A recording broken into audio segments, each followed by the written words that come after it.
count that we have, but for right now, this'll do pretty good having just the 15. Okay. Looking at just our other items real quick. Obviously, 2 spoons, a can opener. That's really important. Don't be one of those hardcore types that are living in the past that want to open all these cans with the P38 can opener. Okay, they're going to be there all day. So just throw in. It's $1. Okay, each one of these, both those spoons were $1. The can opener was $1. I imagine if you wanted to shop around a little more, you could probably find them even cheaper.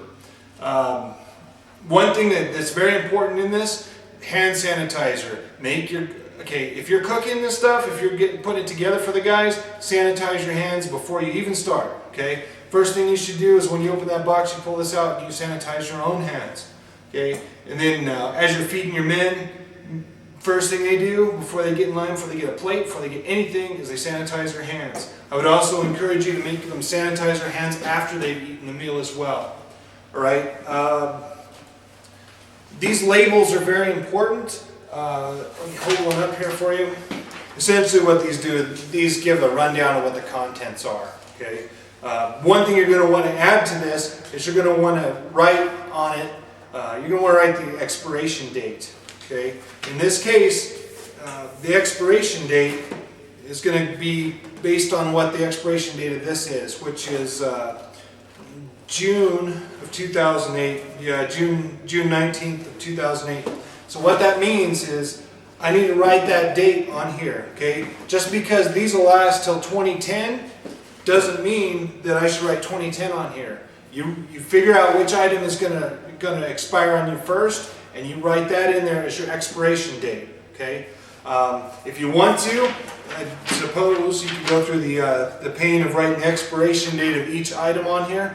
That way, okay, if it's May 2008, I know to open the box up, pull this out, and replace it, and then I can put the meal back and change the expiration date to reflect that. Okay. Probably what I would do though is I wouldn't get that technical with it.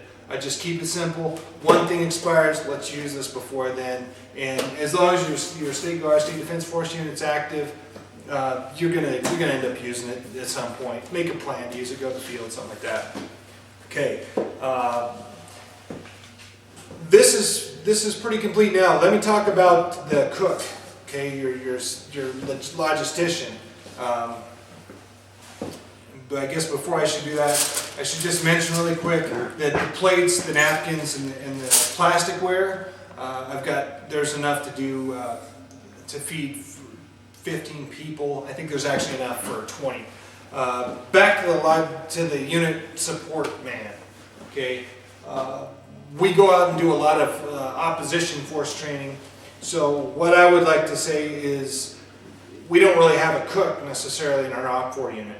So what we want to do is we want to take and we want to designate one of our guys for one drill meeting. He's going to be our designated cook, okay, or our support man. I don't like calling people cooks necessarily. There's nothing wrong with cooks, but there's a lot more, especially in a small unit, to the logistics end of it than just being a cook. Okay, we don't have the luxury of just having one man designated as that. So anyway, basically your unit support guy is going to need to bring the items necessary to cook this stuff. Okay, if it's not a disaster, if it's a normal drill meeting, there's not a problem getting somebody in to cook.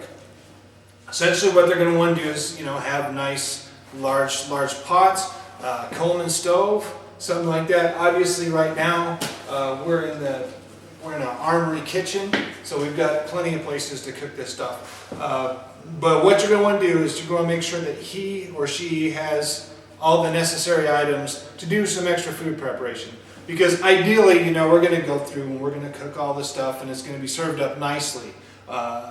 We don't want to have to pop these cans open and just start dishing out, especially out of the can, if we don't have to. So just plan ahead, designate one person as that. They're also going to be responsible for washing up stuff. Some of these items can be reused. Okay, obviously we're going to trash all the cans and the paper goods, but certainly the can opener and the spoons can be used for another box. Arguably the salt and pepper maybe. Certainly I wouldn't leave the hot sauce in there for another box unless I was planning on using it like the next week or something. But anyway, what I'm going to do now is I'm going to show you how to pack the box. It pretty much goes without saying. The items that you go out and buy are going to be different sizes and configurations than what I have. So it's a pretty much a no-brainer. Just want to make sure that you got a big enough box. This box right here held copier paper. Okay, it's plenty big to hold all this stuff, and I can put a little bit more in it. The one thing it won't hold is the bottled water, which is actually okay because by the time I put the bottled water, it'd probably be so heavy that it would be kind of useless. Okay, so what we're going to do is we're going to go ahead and start packing our box here. I packed it once already before I started making this, so you guys can see how it goes. Again, it's kind of a no-brainer. You probably end up having to play with it just a little bit, so you can get things in there right. But ultimately, it's not going to be very difficult. One thing you want to make sure of is some of this stuff is going to have the ability to crush, like our glass bottle of hot sauce here. You're going to want to make sure you pack that in such a manner that it's not going to get smashed if this thing gets kind of treated just a little rough. Obviously, being the kind of box it is, it's not going to take a whole lot of abuse anyway. So,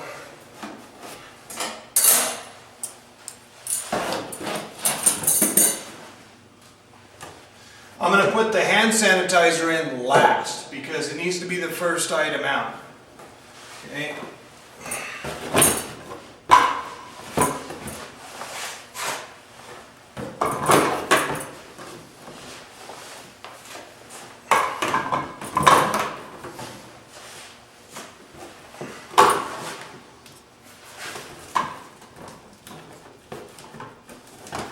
With this foil, these little baking pans that I have, one thing you want to watch out for is you make sure that they're not going to be in a position where they're going to get punctured, because ultimately they're going to be holding something that has, it's pretty liquidy, so watch out for that.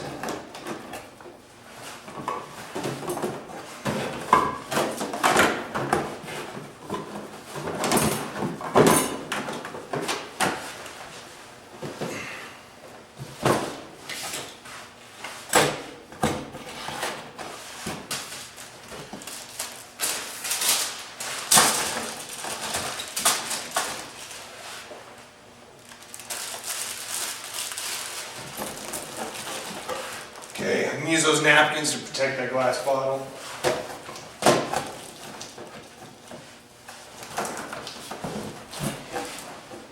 Okay, so again, last thing that's going to go in here is that Purell or whatever hand sanitizer.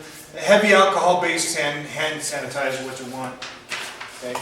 Lastly, I've got 2 labels that I made for this meal. Pretty much outlines the contents of the box. Okay, the one other thing I want to add to this is going to be a trash bag. It's important. Make sure you take out what you take in.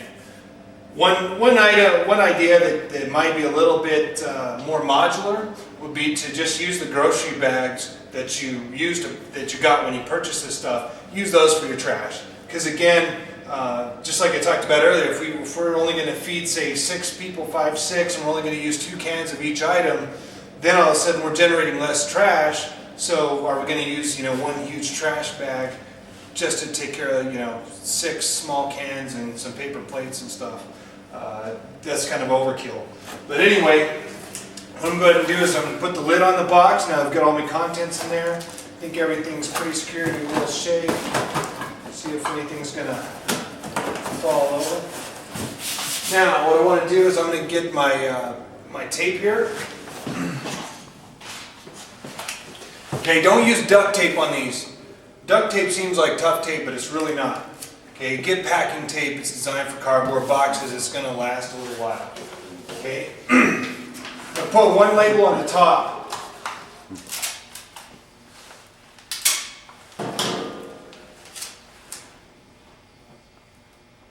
Like so.